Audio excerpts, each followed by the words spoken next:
joined today, a couple days after the Super Bowl, by my old friend.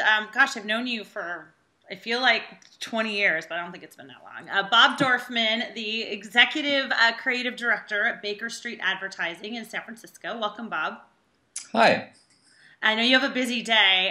You're also a sports marketing expert, which, we're here to talk about post Super Bowl partum, if you will, or Super Bowl partum, I should say. But can I tell people what you're doing today, or is that a secret? No, go ahead. Okay, so after Bob talks to me, he's going to film the advertising campaign for the San Francisco Giants. So it's very cool. But we're here to talk about, I guess, the 49ers and the Ravens. And I want to do two things here. I want to get kind of your overall thoughts on Super Bowl commercials in general. Obviously, if you want to say the one or two you like the best, and kind of where what the future holds for spots. If you see any kind of clear direction of what's working and not. So, did you have an actual favorite? My favorite, obviously coming from San Francisco, the San Francisco bias, my favorite was the Tide commercial, the Miracle Montana stain, which was really well done, and it kind of played off the whole, seeing Jesus in a piece of toast kind of thing, and it just kind of went crazy with it.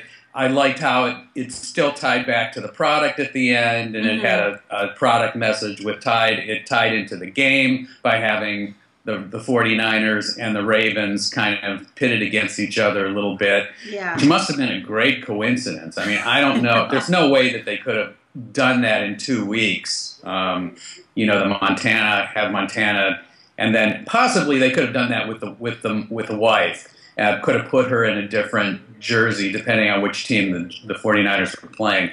But it looked like it was all just kind of random chance that it got the two teams that were the Super Bowl teams in there. That's crazy. Well, I was at the game, as you know, Bob, but I was wondering when that aired, because if that aired, in the third quarter, that would have been. Yeah, I'm trying to remember. I think it was a little later in the game. It was. In the wow. Half. Okay. And do you think there's a market in the future for? I mean, even if that was coincidence, for sort of those more topical types of ads? Oh, absolutely. And, companies are doing that a little bit. There was some, during the Summer Olympics, there was some, it was Visa, I think, that did some spots where they filmed a bunch of different endings and they tried to tie it into results and times and everything, and were able to tailor spots based on how an athlete finished and how their timing was. So, yeah, it's a challenge to do that, but it is doable. Yeah. Now, what about all these ads? I mean, I know that I saw, the Amy Poehler one was well received. I kind of personally wish she had been more, technology dumb. I kind of like that. Like, what does LT mean? What, I just kind of wish she went with that theme. But the ones with, obviously, the GoDaddy ad, I know, bombed. I mean, do you think... Well, it bombed and it didn't. GoDaddy's kind of famous for doing controversial things that gets everybody talking. And it's sort of no holds barred with them. They're happy to do disgusting Kiss commercials and Danica Patrick in bathing suits. And they like the notoriety. So, yes, it bombed, but it was disgusting. No. But everybody's talking about it. It was really disgusting. So, in that sense, it was effective. Yeah, what is Danica's shelf life for this stuff, by the way? I don't know. She needs to start winning some races, I guess. Yeah, I mean, I don't know how, she just keeps seeming relevant, yet she's not really winning. I don't get it personally. But do you see any, I mean, I know the ad you talked about, I know the Clydesdale ad, I mean, they're very, they're telling stories. And I mean, the Volkswagen ones of the last couple of years that were so effective. I mean, do you think that's kind of the way to go in terms of a commercial that people like? Maybe GoDaddy's best for actual sales. There's really two ways to go. I mean, the traditional way is to tell a story, make it funny, have a cute ending, a clever ending, something that has a twist to it. Try and be a little outrageous if you can. That seems to be, kind of the textbook way to go. And what you're seeing also is companies that are kind of tugging at the heartstrings, that are going the other way, are coming up with a serious message that kind of cuts through, because it isn't, your typical Super Bowl commercial. And by those, I mean what Chrysler did for the Jeep spot with Oprah Winfrey talking about really a salute to the troops. And then they also did the same thing with their Dodge Ram commercial, which was Paul Harvey talking about God made a farmer, a salute to the farmers of the world. So both of those were very different. And again, cut through because they were so different. Yeah, well, let's move on, and we might have dead air here, but let's talk about the marketability of some of the Ravens. Okay. I know Bob. I'm sure everyone watching this read the sports marketer scouting report that he does. How long have you been doing that, by the way? I meant to ask. Gosh, 20 years. Okay, well, we're going to go back and look, and I mean, he broke down almost every player, every team, and the coaches, and what their potential options would be. I mean, do you still how are you feeling about Flacco? Let's start with him. Well, there's not much going on with really anybody coming out of this Super Bowl. Flacco is probably the best bet, but there's so much competition with quarterbacks who are more successful, have more Super Bowl rings, and are just more charismatic on camera. And they're, the list goes. And better looking, if we're being honest, right?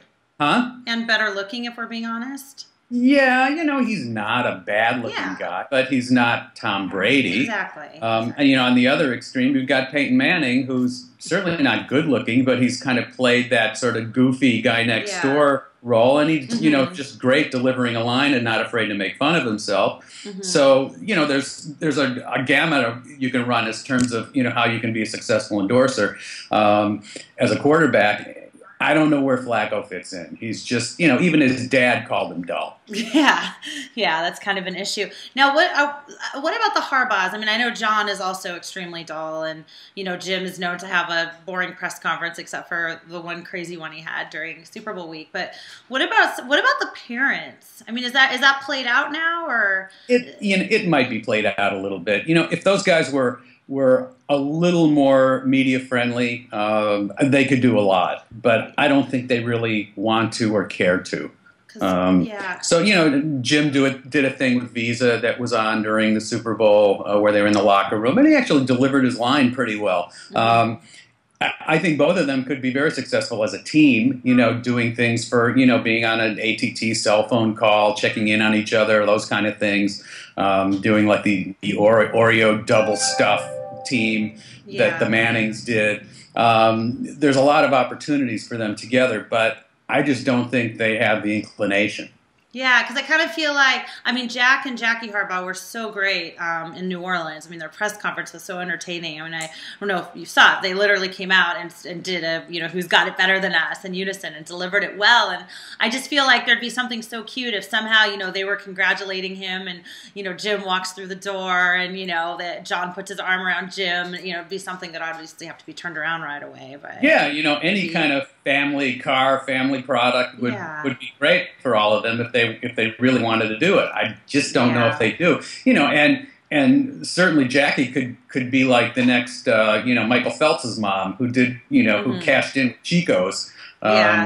She could certainly do that too. But again, I'm not really sure that they're going to push themselves to do that. Yeah, well, before I let you go, let's just I just want to get your thoughts on our tattooed quarterback, Mr. Kaepernick. I mean, kind of given that he didn't get that ring, but he's been catapulted so much in the last month. I mean, do you see the opportunities there, or does he have to win the ring first now? Well, I think the opportunities are there because he could be a superstar, and everybody in San Francisco is as disappointed as they were about the loss. They're very optimistic about the future and saying, we could have a Super Bowl caliber team for the next 10 years with him.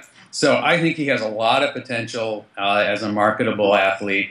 A ring would be very nice. He's got a lot of work to do just in terms of his media presence and delivering a line. But again, he's only played in 10 games. Yeah. And the fact that he's got the tattoos, I think gives him a little bit of an edgy attitude and a look and, may appeal to a younger audience that's not turned off by the tats. Yeah, like the under 60 the actors audience of the world and video games, any kind of, soft drinks, any kind of younger marketed products. Cool. Yeah, because I find it interesting the way he's already trademarking Cap and Kaepernicking, and it's like and that could be, the Kaepernicking could be, the next discount double check. Yeah. I mean, it's like, you had mentioned that. I mean, his team is certainly thinking about it. It's just whether he wants to play along, I guess, right?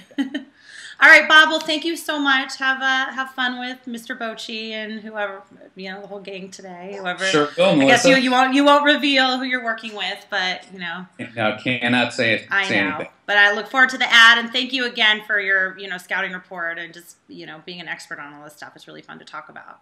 Always happy to help. Good talking to you. Thanks.